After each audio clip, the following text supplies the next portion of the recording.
আমার আজকের reception bride Aparna আমার ডেট ফাঁকা ছিল না বলে একদিন পর রিসেপশন করেছিল যাতে আমার কাছে সাজতে পারে।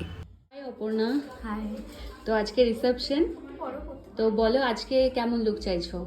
তুমি তোমার মতনই করো, মানে যেমনটা আমার মুখে সুট যায়। আচ্ছা, আর আগের দিন কেমন ছিল মেকআপ? অনেক সুন্দর, সবাই আমাকে খুব কমপ্লিমেন্ট দিয়েছে, এত ভালো হয়েছে। আমাকে সবাই এসে বলেছে যে কলকাতা এত সুন্দর হয়েছে, মেকআপটা এত সুন্দর বসেছে, সবাই বলেছে খুব সুন্দর হয়েছে। চলো দেখা যাক আজকে লুকটা। তোমরা ওর বিয়ের দিনের লুকটা দেখেছিলে। ওর ডিম্যান্ড ছিল কোনো রকম কাজল লাইনার ছাড়া একটা লুক যেখানে কলকাতা একটু হাইলাইট হবে, তো আমরা ওর রিকোয়ারমেন্টস অনুযায়ী করার চেষ্টা করেছিলাম। আজ যেহেতু ও আমার ওপর ছেড়ে দিয়েছিল তাই আমি আমার মতো করে ওকে সুন্দর করে সাজিয়ে দেবার চেষ্টা করলাম। তোমরা অবশ্যই তোমাদের মতামত জানিও যে অল টোটাল মেকআপ লুকটা কেমন হয়েছে। কমেন্ট সেকশানে তোমাদের মতামতের অপেক্ষায় থাকবো। খুব সুন্দর, ভালো লাগছে? আমার খুব ভালো লাগছে। ভালো লাগছে তোমার চোখে?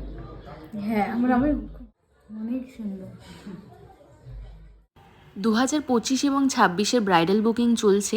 এছাড়াও স্টুডিও বুকিংয়ের ওপর কিন্তু স্পেশাল ডিসকাউন্ট রয়েছে, তাই তোমাদের যাদের সামার সিজনে ওয়েডিং ডেট তোমরা কিন্তু কন্ট্যাক্ট করতে পারো আমাদের সাথে। নিজেকে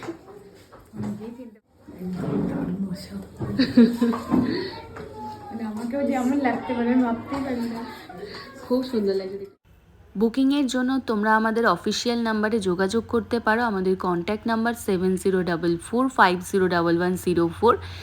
অপর্ণাকে রেডি বুক করার পর ছিল দুটো পার্টি মেকআপ।